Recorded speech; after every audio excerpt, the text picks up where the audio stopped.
புதுச்சேரியை சேர்ந்த தொழிலதிபரின் online trading முதலீடு பெயரில் ரூபாய் 1.27 கோடி மோசடி செய்த வழக்கில் பல்வேறு மாநிலங்களில் தேடப்பட்டு வந்த முக்கிய குற்றவாளிகள் 3 புதுச்சேரி சைபர் கிரைம் போலீசார் கைது செய்துள்ளனர். அவர்களிடம் இருந்த லேப்டாப்கள், செல்போன்கள், வங்கி கணக்கு புத்தகங்கள் மற்றும் சிம் கார்டுகள் பறிமுதல் செய்யப்பட்டன. புதுச்சேரியை சேர்ந்த தொழிலதிபர் ஒருவரை அடையாளம் தெரியாத நபர் ஒருவர் தொடர்பு கொண்டு ஆன்லைன் டிரேடிங் மற்றும் முதலீட்டு திட்டங்கள் மூலம் குறுகிய காலத்தில் அதிக லாபம் சம்பாதிக்க முடியும் என்றும் ஆசை வார்த்தை கூறியுள்ளார். பின்னர் ஏபிகே லிங்க் மற்றும் வாட்ஸ்அப் குழு இணைப்புகளை அனுப்பி முதலீடு செய்யும்படி தூண்டியுள்ளார். அதை நம்பிய தொழிலதிபர் அந்த குழுவில் இணைந்து முதலீடு செய்ய தொடங்கினார். ஆரம்ப கட்டத்தில் முதலீடு செய்த தொகைக்கு 2 மடங்கு லாபம் வழங்கி நம்பிக்கை ஏற்படுத்திய மோசடி கும்பல் தொடர்ந்து அதிக தொகையை முதலீடு செய்ய அவரை தூண்டியுள்ளது. இதன் விளைவாக தொழிலதிபர் மொத்தமாக ரூபாய் 1,27 லட்சம் வரை முதலீடு செய்துள்ளார். பின்னர் அவரது ஆன்லைன் கணக்கில் அதிக லாபம் கிடைத்ததாக காட்டப்பட்டிருந்தது. ஆனால் அந்த பணத்தை திரும்ப பெற முயன்ற போது முடியவில்லை. மேலும் பணம் முதலீடு செய்தால் மட்டுமே ஏற்கனவே உள்ள தொகையை எடுக்க முடியும் என கூறியதால் சந்தேகமடைந்த அவர் தாம் மோசடிக்கு ஆளானதை உணர்ந்தார். இதையடுத்து அவர் புதுச்சேரி சைபர் கிரைம் காவல் நிலையத்தில் புகார் அளித்தார். புகாரின் பெயரில் போலீசார் வழக்கு பதிவு செய்து சிறப்பு புலனாய்வு குழுவை அமைத்து தீவிர விசாரணையை மேற்கொண்டனர். விசாரணைகள் மோசடி மூலம் பெறப்பட்ட பணம் பல்வேறு வங்கி கணக்குகள் வழியாக மாற்றப்பட்டு பல அடுக்குகளாக பரிவர்த்தனை செய்யப்பட்டிருப்பது கண்டறியப்பட்டது. வங்கி பரிவர்த்தனைகள் ஆய்வு செய்த போலீசார் இந்த மோசடியில் தொடர்புடையவர்கள் நாமக்கல், திருப்பூர் மற்றும் ஈரோடு மாவட்டங்களை சேர்ந்தவர்கள் என்பதை கண்டுபிடித்தனர். தொடர்ந்து மேற்கொள்ளப்பட்ட விசாரணைகள் மோசடி பணம் வரவு வழங்கப்பட்டிருந்த ஒரு வங்கி கணக்கின் உரிமையாளரை பிடித்து விசாரித்த பொழுது தனது கணக்கை திருப்பூரை சேர்ந்த சதீஷ்குமார் என்பவர் வாங்கி சென்றதாக தெரிவித்தார். இதையடுத்து சதீஷ்குமார் மற்றும் அவருடன் தொடர்புடைய ஈரோட்டை சேர்ந்த சந்தோஷ்குமார் வயது 30 ஆகியோரை போலீசார் பிடித்து விசாரித்தனர். அவர்களிடம் நடத்தப்பட்ட விசாரணைகள் கமிஷன் அடிப்படையில் வங்கி கணக்குகளை சேகரித்து நாமக்கலை சேர்ந்த நவநீத கிருஷ்ணன் வயது 33 என்பவரின் ஒப்படைத்தது தெரிய வந்தது. மேலும் விசாரணைகள் இந்த மோசடி வலையமைப்பின் முக்கிய மூளையாக நவநீத கிருஷ்ணன் செயல்பட்டது தெரிய வந்தது. பொறியியல் பட்டதாரியான அவர் தனியார் பொறியியல் கல்லூரியில் உதவி பேராசிரியராக பணியாற்றியவர் என்றும் பின்னர் உடல்நல காரணங்களால் பணியை விட்டு விலகி ரியல் எஸ்டேட் தொழிலில் ஈடுபட்டிருந்ததும் போலீசார் கண்டறிந்தனர். விரைவாக பணக்காரராக வேண்டும் என்ற ஆசையில் சைபர் மோசடிகளில் ஈடுபட தொடங்கியது அவர். தனது தொடர்புகளை பயன்படுத்தி வங்கி கணக்குகள் மற்றும் சிம் கார்டுகளை சேகரித்து மோசடி வலையமைப்பை உருவாக்கியதாக விசாரணையில் தெரிய வந்தது. கைது செய்யப்பட்ட 3 பின்னணி குறித்து மேற்கொள்ளப்பட்ட ஆய்வில் மேற்கு வங்கம், நாகாலாந்து உள்ளிட்ட பல்வேறு மாநிலங்களில் இவர்களுக்கு எதிராக சைபர் மோசடி வழக்குகள் பதிவு செய்யப்பட்டிருப்பதும் தெரிய வந்தது. மேலும் அவர்களுடன் தொடர்புடைய வங்கி கணக்குகளை ஆய்வு செய்த பொழுது நாடு முழுவதும் 100க்கும் மேற்பட்ட புகார்கள் பதிவு செய்யப்பட்டிருப்பதுடன் கோடிக்கணக்கான ரூபாய் மோசடி நடைபெற்றிருப்பதும் கண்டறியப்பட்டுள்ளது. இதையடுத்து நவநீத கிருஷ்ணன், சதீஷ்குமார் மற்றும் சந்தோஷ்குமார் ஆகிய 3 போலீசார் கைது செய்து புதுச்சேரிக்கு அழைத்து வந்தனர். அவர்களிடம் இருந்து 2 லேப்டாப்கள், 4 செல்போன்கள், 5 வங்கி கணக்குகள், புத்தகங்கள் மற்றும் 3 சிம் கார்டுகள் பறிமுதல் செய்யப்பட்டன. பின்னர் 3 நீதிமன்றத்தில் ஆஜர்படுத்திய போலீசார் நீதிமன்ற உத்தரவின் பெயரில் காலாப்பட்டு மத்திய சிறைகள் அடைத்தனர். இந்த மோசடி வலையமைப்புடன் தொடர்புடைய மேலும் சிலரை அடையாளம் காணும் பணியில் சைபர் கிரைம் போலீசார் தொடர்ந்து ஈடுபட்டு வருகின்றனர். சைபர் கிரைம் போலீசார் அதிக லாபம் தருவதாக கூறும் ஆன்லைன் முதலீட்டு திட்டங்களை பொதுமக்கள் நம்ப வேண்டாம் என்றும் முதலீடு செய்வதற்கு முன் அதன் நம்பகத்தன்மையை உறுதி செய்ய வேண்டும் என்றும் எச்சரிக்கை விடுத்துள்ளனர். புதுச்சேரியில் அமைச்சராக பதவியேற்க உள்ள என்ஆர் காங்கிரஸ் சட்டமன்ற உறுப்பினர் VP சிவக்கொழுந்து முதலமைச்சர் ரங்கசாமியை அவரது இல்லத்தில் நேரில் சந்தித்து வாழ்த்து பெற்றார். புதுச்சேரி சட்டமன்ற தேர்தலில் தேசிய ஜனநாயக கூட்டணி NDA மீண்டும் வெற்றி பெற்று ஆட்சியை தக்க வைத்துக் கொண்டதை தொடர்ந்து ரங்கசாமி 5வது முறையாக முதலமைச்சராக பதவியேற்றார். அவருடன் நமச்சிவாய் மற்றும் மல்லாடி கிருஷ்ணராவ் ஆகியோர் அமைச்சர்களாக பதவியேற்றுக் கொண்டனர். எனினும் அமைச்சரவையில் இருந்து 3 காலியிடங்கள் நீண்ட நாட்களாக நிரப்பப்படாமல் இருந்தன. இதையடுத்து முதலமைச்சர் ரங்கசாமியின் பரிந்துரையின் பெயரில் என்ஆர் காங்கிரஸ் கட்சியை சேர்ந்த சட்டமன்ற உறுப்பினர்கள் ராஜவேலு மற்றும் VP சிவக்கொழுந்து, மேலும் காரைக்காலை சேர்ந்த பாஜக சட்டமன்ற உறுப்பினர் ராஜசேகர் ஆகியோரை அமைச்சராக நியமிக்க குடியரசுத் தலைவர் ஒப்புதல் வழங்கியுள்ளார். இந்த நிலையில் கோரிமேட்டில் உள்ள முதலமைச்சர் ரங்கசாமியின் இல்லத்திற்கு சென்ற சட்டமன்ற உறுப்பினர் சிவக்கொழுந்து அவரை நேரில் சந்தித்து பொன்னாடை அணிவித்து பூங்கொத்து வழங்கி வாழ்த்து தெரிவித்தார். அப்போது இருவரும் அமைச்சரவை விரிவாக்கம் தொடர்பாக புதிய பொறுப்புகள் குறித்தும் ஆலோசனை நடத்தியதாக தகவல்கள் தெரிவிக்கின்றன. இந்த சந்திப்பின் போது சப்தகிரி அறக்கட்டளையின் பொறுப்பாளர் VPS ரமேஷ்குமார் உள்ளிட்ட நிர்வாகிகள் மற்றும் ஆதரவாளர்களும் உடனிருந்தனர். அமைச்சராக நியமிக்கப்பட்டுள்ள சிவக்கொழுந்துவிற்கு வரும் 17ஆம் தேதி பதவியேற்பு விழா நடைபெற உள்ளது. அன்றைய தினம் புதுச்சேரி துணைநிலை ஆளுநர் கைலாஷ்நாதர் அவருக்கு பதவி பிரமாணம் மற்றும் ரகசிய காப்பு பிரமாணம் செய்து வைக்க உள்ளார். அமைச்சரவையில் இடம்பெற்றுள்ள சிவக்கொழுந்துவிற்கு NR காங்கிரஸ் மற்றும் கூட்டணி கட்சி தலைவர்கள், நிர்வாகிகள் மற்றும் ஆதரவாளர்கள் தொடர்ந்து வாழ்த்து தெரிவித்து வருகின்றனர். புதுச்சேரி அமைச்சரவை விரிவாக்கம் தொடர்பான அரசியல் பரபரப்பு தற்போது மேலும் அதிகரித்துள்ளது. கோட்டகுப்பத்தில் கடந்த ஜனவரி மாதம் நடைபெற்ற அப்பு கொலை வழக்கில் தொடர்புடைய இருவரை பழிக்கு பழியாக கொலை செய்ய சதித்திட்டம் தீட்டி ஆயுதங்களுடன் பதுங்கியிருந்த 5 பேரை ஆரோவில் போலீசார் கைது செய்துள்ளனர். அவர்களிடமிருந்து அரிவாள் உள்ளிட்ட ஆபத்தான ஆயுதங்களுடன் பறிமுதல் செய்யப்பட்டன. விழுப்புரம் மாவட்டம் கோட்டகுப்பம் பகுதியை சேர்ந்த அன்பு என்பவர் கடந்த ஜனவரி மாதம் மர்ம கும்பலால் வெட்டி கொலை செய்யப்பட்டார். இந்த சம்பவம் அப்பகுதியில் பெரும் பரபரப்பை ஏற்படுத்தியது. இது தொடர்பாக போலீசார் தீவிர விசாரணை மேற்கொண்டு லாசிப்பேட்டை பகுதியை சேர்ந்த விக்கி, தமிழ்மணி உள்ளிட்ட 10 பேரை கைது செய்து சிறையில் அடைத்தனர். இதனை அடுத்து கைது செய்யப்பட்டவர்களில் விக்கி மற்றும் தமிழ்மணி ஆகியோர் நீதிமன்றத்தில் ஜாமீன் பெற்று சமீபத்தில் வெளியே வந்ததாக கூறப்படுகிறது. இந்நிலையில் அவர்கள் இருவரும் வாடும் நீதிமன்றத்தில் ஆஜராக உள்ளதாக அப்பு தரப்பினருக்கும் தகவல் கிடைத்ததாக தெரிகிறது. இதையடுத்து அப்பு கொலைக்கு பழிவாங்கும் நோக்கில் விக்கி மற்றும் தமிழ்மணியை கொலை செய்ய சிலர் திட்டமிட்டதாக கூறப்படுகிறது. அதற்காக ஆவவில் அருகே உள்ள நாவல்குளம் பகுதியில் அமைந்துள்ள முந்திரி தோப்பில் ஆயுதங்களுடன் பதுங்கியிருந்தது.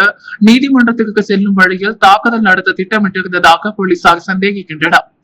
இந்த தகவல் ஆவவில் போலீசாருக்கு ரகசியமாக கிடைத்தது. இதையடுத்து போலீசார் உடனடியாக சம்பவ இடத்தை சுற்றி வளைத்து தீவிர விசாரணை நடத்தினர். அப்போது அங்கு ஆயுதங்களுடன் பதுங்கி இருந்த 5 பேரை மடக்கி பிடித்து கைது செய்தனர். கைது செய்யப்பட்டவர்கள் கோட்டகுப்பத்தை சேர்ந்த 22 வயதாகும் முகமது ஆசிப், 19 வயதாகும் இர்பான், 27 வயதாகும் அகமது ஹசேன், அனுமந்தை பகுதியை சேர்ந்த 24 வயதாகும் குணசீலன், 18 வயது அகமது இப்ராம் என அடையாளம் காணப்பட்டுள்ளனர். அவர்களிடமிருந்து அரிவாள் உள்ளிட்ட கொலை முயற்சிக்கு பயன்படுத்தப்பட்ட திட்டமிடப்பட்டிருந்த ஆயுதங்களையும் போலீசார் பறிமுதல் செய்தனர். கைது செய்யப்பட்ட 5 பேரும் காவல் நிலையத்திற்கு அழைத்து செல்லப்பட்டு விசாரணை உட்படுத்தப்பட்டுள்ளனர். இந்த சதி திட்டத்தில் மேலும் யாருக்கெல்லாம் தொடர்பு உள்ளது, தாக்குதல் நடத்த திட்டமிட்டப்பட்ட விதம் என்ன, இதற்கு பின்னால் வேறு யாரேனும் தூண்டுதலாக செயல்பட்டார்களா என்பது குறித்து ஆவவில் போலீசார் தீவிர விசாரணை மேற்கொண்டு வருகின்றனர். போலீசாரின் துரித நடவடிக்கையால் பழிக்கு பழி அடிப்படையில் நடைபெற இருந்த இரட்டை கொலை முயற்சி முறியடிக்கப்பட்டதாக கூறப்படுகிறது. இந்த சம்பவம் கோட்டகுப்பம் மற்றும் சுற்றுவட்டார பகுதிகளில் மீண்டும் பரபரப்பை ஏற்படுத்தியுள்ளது. பொதுமக்களுக்கு இடையூறு ஏற்படுத்தும் வகைகள் மது போதையில் நடுசாலையில் ரகளில் ஈடுபட்ட வாலிபருக்கு வழக்கமான அபராதம் அல்லது சிறை தண்டனை விதிக்காமல் சமூக பொறுப்பை உணர்த்தும் வகைகள் புதுச்சேரி நீதிமன்றம் நூதன தண்டனை வழங்கிய சம்பவம் பரபரப்பை ஏற்படுத்தியுள்ளது. புதுச்சேரி புறநகர் பகுதியை சேர்ந்த சிலம்பரசன் என்பவருக்கு குடிப்பழக்கம் இருப்பதாக கூறப்படுகிறது. கடந்த சில நாட்களுக்கு முன்பு லாசிப்பேட்டை பகுதியில் மது போதையில் நடுசாலையில் நின்று கொண்டு அந்த வழியாக சென்ற பொதுமக்கள் மற்றும் வாகன ஓட்டிகளுக்கு இடையூறு விளைவிக்கும் வகைகள் செயல்பட்டதாக தெரிகிறது. மேலும் அப்பகுதியில் போக்குவரத்திற்கும் பாதிப்பு ஏற்படும் வகைகள் அவர் அகலையில் ஈடுபட்டதாக கூறப்படுகிறது. இதனால் அதிருப்தி அடைந்த பொதுமக்கள் லாசிப்பேட்டை காவல் நிலையத்திற்கு தகவல் அளித்தனர்.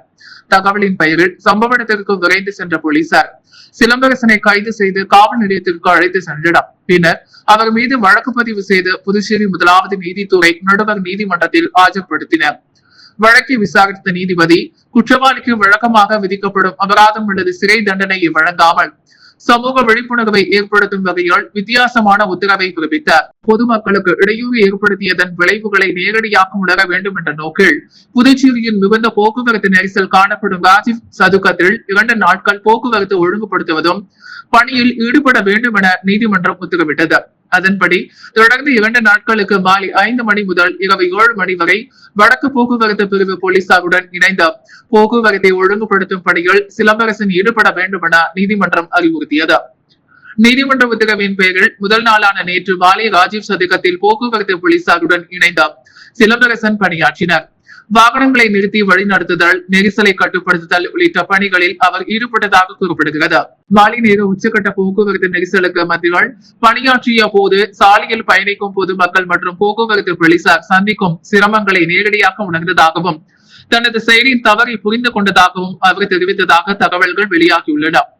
சமூக பொறுப்புணர்வை ஏற்படுத்தும் நோக்கில் நீதிமன்றம் வழங்கிய இந்த நூதன தண்டனை பொதுமக்களிடையே வரவேற்பை பெற்றுள்ளது. மேலும் இந்த சம்பவம் சமூக வலைதளங்களிலும் பரவலாக பகிரப்பட்டும் பேசும் பொருளாக மாறியுள்ளது. பாரத பிரதமராக தொடர்ந்து 12 ஆண்டுகள் சிறப்பாக ஆட்சி புரிந்து வருவதையும் இந்திய வரலாற்றில் நீண்ட காலம் பிரதமராக பதவி வகித்த தலைவர்களில் ஒருவராக சாதனை படைத்திருப்பதையும் முன்னிட்டு புதுச்சேரியில் பாஜக சார்பில் சிறப்பு வழிபாடு மற்றும் தங்கத்தில் இழுக்கும் நிகழ்ச்சி நடைபெற்றது. புதுச்சேரி நகரின் பிரசித்தி பெற்ற அருள்மிகு ஸ்ரீ மணக்குள விநாயகர் திருக்கோவிலில் வளாகத்தில் நடைபெற்ற இந்த நிகழ்ச்சிக்கு பாஜக மாநில தலைவர் VP ராமலிங்கம் தலைமை தாங்கினார். பிரதமர் நரேந்திர மோடி தொடர்ந்து 4399 நாட்கள் பிரதமராக பதவி வகித்து புதிய சாதனை படைத்ததற்காகவும் அவர் நல்ல உடல் நலத்துடன் நீண்ட ஆயுள் வாழ வேண்டியும் சிறப்பு அபிஷேகம், அர்ச்சனை மற்றும் பிரார்த்தனைகள் நடைபெற்றன. பின்னர் பக்தி பரவசத்துடன் தங்கத்தேர் இழுக்கும் நிகழ்ச்சி நடைபெற்றது. இந்த நிகழ்ச்சியில் சிறப்பு அழைப்பாளர்களாக அமைச்சர் நமச்சிவாயம், முதலியார்பேட்டை தொகுதி சட்டமன்ற உறுப்பினர் ஜான்குமார், முன்னாள் சபாநாயகர் ஏம்பலம் செல்வம், முன்னாள் சட்டமன்ற உறுப்பினர் கல்யாண சுந்தரம் உள்ளிட்டோர் கலந்து கொண்டனர். மேலும் சப்தகிரி நிர்வாக குழும துணை இயக்குனர் விஜய் ஆனந்த், புகழேந்தி, ஆனந்த கண்ணன், மலர்மன்னன் உள்ளிட்ட முக்கிய பிரமுகர்கள் மற்றும் சமூக அலுவலர்கள் பங்கேற்றனர். பாஜக மாநில மற்றும் மாவட்ட நிர்வாகிகள், பல்வேறு அணிகளின் பொறுப்பாளர்கள், ராஜபவன் தொகுதி நிர்வாகிகள் மற்றும் ஏராளமான கட்சி தொண்டர்களும் இதில் கலந்து கொண்டு பிரதமரின் நீண்ட ஆயுளுக்காக பிரார்த்தனை செய்தனர். நிகழ்ச்சியின் நிறைவாக பக்தர்கள் மற்றும் பொதுமக்களுக்கு அன்னதானம் வழங்கப்பட்டது. இதில் ஏராளமானோர் பங்கேற்று பிரசாதம் பெற்று சென்றனர். பிரதமர் மோடியின் 12 ஆட்சி சாதனைகள் முன்னிறுத்தி நடைபெற்ற இந்த நிகழ்ச்சி புதுச்சேரி பாஜக நிர்வாகிகள் மற்றும் தொண்டர்களிடையே உற்சாகத்தை ஏற்படுத்தியது. புதுச்சேரி லாசிப்பேட்டை தொகுதிக்கு உட்பட்ட வள்ளலார் நகர் பகுதியில் உள்ள வீட்டிற்குள் புகுந்த பாம்பை சப்தகிரி அறக்கட்டளை பொறுப்பாளர் VPS ரமேஷ்குமாரின் துரித நடவடிக்கையால் வனத்துறையினர் பாதுகாப்பாக பிடித்து அப்புறப்படுத்தினர். லாசிப்பேட்டை தொகுதிக்கு உட்பட்ட வள்ளலார் நகர் முதல் தெருவை சேர்ந்த ரவி என்பவரின் வீட்டிற்குள் நேற்று திடீரென பாம்பு ஒன்று புகுந்ததாக கூறப்படுகிறது. வீட்டிற்குள் பாம்பு இருப்பதை கண்டு அதிர்ச்சியடைந்த குடும்பத்தினர் உடனடியாக வெளியேறி பாதுகாப்பான இடத்தில் தஞ்சமடைந்தனர். இதையடுத்து ரவி சப்தகிரி அறக்கட்டளையை தொலைபேசியில் தொடர்பு கொண்டு உதவி கோரினார். தகவல் கிடைத்தவுடன் அறக்கட்டளையின் பொறுப்பாளர் VPS ரமேஷ்குமார் சம்பவத்தின் அவசர தன்மையை உணர்ந்தார். வனத்துறை அதிகாரிகளுக்கு தகவல் தெரிவித்து உடனடியாக நடவடிக்கை எடுக்குமாறு கேட்டுக் கொண்டனர். அதனைத் தொடர்ந்து வனத்துறை அதிகாரிகள் சம்பவ இடத்திற்கு விரைந்து சென்று வீட்டை முழுமையாக ஆய்வு செய்தனர். பின்னர் வீட்டின் ஒரு பகுதியில் பதுங்கி இருந்த பாம்பை கண்டறிந்து பாதுகாப்பான முறையில் பிடித்தனர். சிறிது நேரம் நீடித்த மீட்பு நடவடிக்கைக்கு பிறகு பாம்பு வெற்றிகரமாக பிடிக்கப்பட்டு அப்பகுதியிலிருந்து அப்புறப்படுத்தப்பட்டது. பாம்பு பிடிக்கப்பட்டதை தொடர்ந்து அப்பகுதி மக்கள் மற்றும் வீட்டின் உரிமையாளர் நிம்மதி அடைந்தனர். துரிதமாக செயல்பட்டு உதவிய சப்தகிரி அறக்கட்டளை பொறுப்பாளர் VPS ரமேஷ்குமார் மற்றும் வனத்துறை அதிகாரிகளுக்கு பொதுமக்கள் நன்றி தெரிவித்தனர். மழைக்காலம் மற்றும் வெப்பமான காலநிலை காரணமாக பாம்புகள் குடியிருப்பு பகுதிக்குள் வருவதற்கான வாய்ப்பு அதிகரித்து வருவதால் பாம்புகளை கண்டால் பொதுமக்கள் தங்களாகவே பிடிக்க முயற்சிக்காமல் உடனடியாக வனத்துறை அல்லது சம்பந்தப்பட்ட அதிகாரிகளுக்கு தகவல் தெரிவிக்க வேண்டும் என்றும் அதிகாரிகள் அறிவுறுத்தியுள்ளனர். மத்திய அரசின் மும்மொழி கொள்கையை திரும்ப பெற வலியுறுத்தியும் பெட்ரோல், டீசல் மற்றும் சமையல் எரிவாயு சிலிண்டர் விலை உயர்வை கண்டித்தும் விடுதலை சிறுத்தைகள் கட்சி சார்பில் திருக்கனூரில் கண்டன ஆர்ப்பாட்டம் மற்றும் சாலை மறியல் போராட்டம் நடைபெற்றது. மண்ணாடிப்படு தொகுதிக்கு உட்பட்ட திருக்கனூர் பகுதியில் நடைபெற்ற இந்த போராட்டத்திற்கு விடுதலை சிறுத்தைகள் கட்சியின் தலைமை நிலைய செயலாளர் பாண்டுரங்கன் தலைமை தாங்கினார். மாநில செய்தி தொடர்பாளர் சிவசந்திரன், முன்னாள் தொகுதி செயலாளர் எழில்மாறன் உள்ளிட்ட கட்சியின் முக்கிய நிர்வாகிகள் மற்றும் தொண்டர்கள் இதில் கலந்து கொண்டனர். போராட்டத்தின் போது மத்திய அரசின் கல்விக் கொள்கைகள் இடம்பெற்றுள்ளதாக கூறப்படும் மும்மொழி கொள்கைக்கு எதிராகவும் அத்தியாவசிய பொருட்களின் விலை உயர்வால் பொதுமக்கள் எதிர்கொள்ளும் சிரமங்களை சுட்டிக்காட்டியும் போராட்டக்காரர்கள் முழக்கங்களை எழுப்பினர். மேலும் பெட்ரோல், டீசல் மற்றும் சமையல் எரிவாயு சிலிண்டர் விலை தொடர்ந்து உயர்ந்து வருவதால் நடுத்தர மற்றும் ஏழை மக்கள் கடுமையாக பாதிக்கப்பட்டுள்ளதாக அவர்கள் குற்றம் சாட்டினர். விலைவாசி உயர்வை கட்டுப்படுத்த மத்திய அரசு உடனடியாக நடவடிக்கை எடுக்க வேண்டும் என்றும் வலியுறுத்தினர். போராட்டத்தின் ஒரு பகுதியாக சாலையின் நடுவில் சமையல் எரிவாயு சிலிண்டரை வைத்து மறியல் போராட்டத்தில் ஈடுபட்டனர். இதனால் அந்த பகுதிகள் சிறிது நேரம் போக்குவரத்து பாதிக்கப்பட்டது. சாலையின் இருபுறங்களிலும் வாகனங்கள் அணிவகுத்து நின்றதால் போக்குவரத்து நெரிசல் ஏற்பட்டது. இந்த போராட்டத்தில் 100க்கும் மேற்பட்டோர் பங்கேற்று மத்திய அரசுக்கு எதிராக கண்டன முழக்கங்களை எழுப்பினர். மும்மொழி கொள்கையை கைவிட வேண்டும், எரிபொருள் மற்றும் சமையல் எரிவாயு விலை உயர்வை கட்டுப்படுத்த வேண்டும், பொதுமக்களின் பொருளாதார சுமையை குறைக்கும் நடவடிக்கைகளை மேற்கொள்ள வேண்டும் என வலியுறுத்தினர். போராட்டத்தில் மாநில செய்தி தொடர்பாளர் வாதனூர் சிவசந்திரன், முன்னாள் தொகுதி செயலாளர் எழில்மாறன், சிவசங்கர், ராஜா பாபு, ஓமோ சாரங்கபாணி, புருஷோத்தமன், சபாபதி, ஜெயகாந்தன், திருமாசங்கர், தியாகராஜன் உள்ளிட்ட பலர் கலந்து கொண்டனர். சாலை மறியல் காரணமாக திருக்குனூர் பகுதியில் சிறிது நேரம் பரபரப்பான சூழல் நிலவியது. பின்னர் போலீசார் மற்றும் அதிகாரிகள் பேச்சுவார்த்தை நடத்தியதை தொடர்ந்து போராட்டக்காரர்கள் கலைந்து சென்றனர். இந்த போராட்டம் அப்பகுதியில் அரசியல் மற்றும் பொதுமக்கள் மத்தியில் கவனத்தை ஈர்த்தது. புதுச்சேரியில் கோடை வெயிலின் தாக்கம் நாளுக்கு நாள் அதிகரித்து வரும் நிலையில் நடப்பு கோடை சீசனில் 16வது முறையாக வெப்பநிலை 100 டிகிரி ஃபாரன்ஹீட்டை தாண்டி பதிவாகியுள்ளது. தொடர்ந்து நிலவி வரும் கடும் வெப்பத்தால் பொதுமக்கள் பெரிதும் பாதிக்கப்பட்டுள்ளனர்.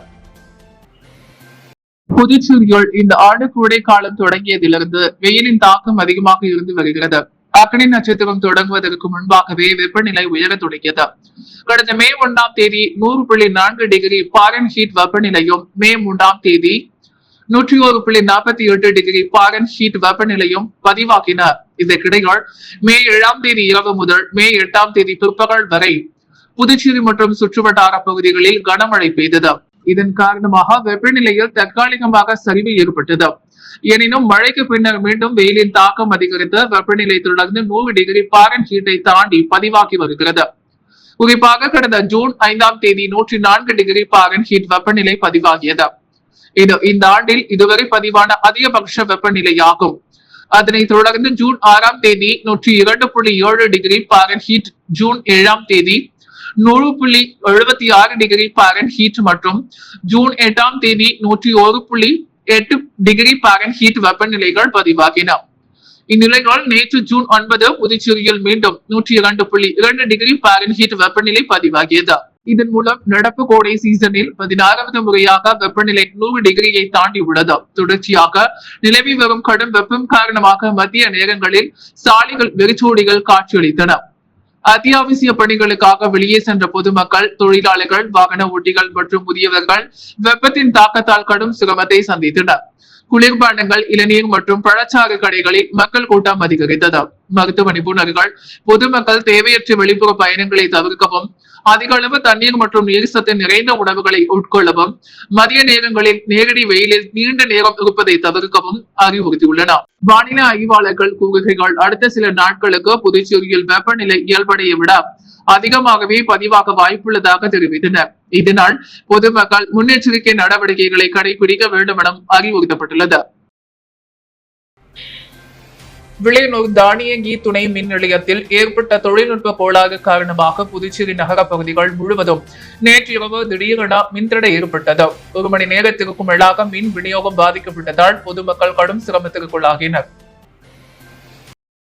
புதுச்சேரி நகரம் மற்றும் அதனை சுற்றியுள்ள பகுதிகளுக்கு நெய்வேலியில் இருந்த மின்சாரம் கொண்டு வரப்பட்டு விளியனூரில் உள்ள தானியங்கி துணை மின் நிலையம் மூலம் விநியோகிக்கப்பட்டு வருகிறது. இந்நிலையில் நேற்று இரவு விளியனூர் துணை மின் நிலையத்தில் செயல்பட்டு வந்த பவர் டிரான்ஸ்பார்மரில் ஆயுள் கசிவு ஏற்பட்டதாக கூறப்படுகிறது.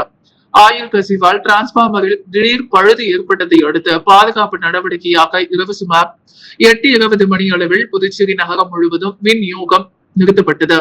இதனால் வீடுகள், வணிக நிறுவனங்கள், சிறு தொழில் நிறுவனங்கள் மற்றும் பொதுமக்கள் பெரிதும் பாதிக்கப்பட்டனர்.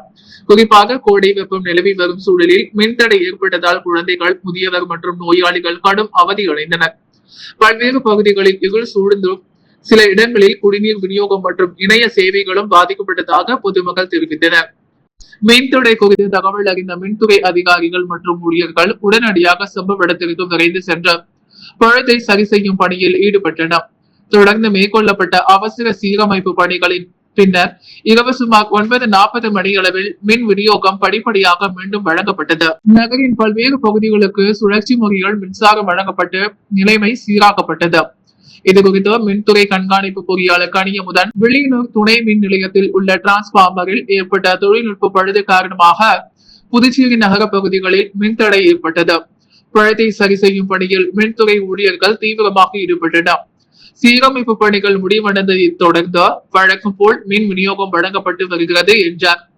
திடீர் மின்தடை காரணமாக பொதுமக்கள் அதிருப்தி தெரிவித்துள்ள நிலையில் எதிர்காலத்தில் இதுபோன்ற கோளாறுகள் தவிர்க்க துணை மின் நிலையங்களில் பராமரிப்பு பணிகளை மேலும் தீவிரப்படுத்த வேண்டும் என சமூக ஆர்வலர்கள் வலியுறுத்தியுள்ளனர்.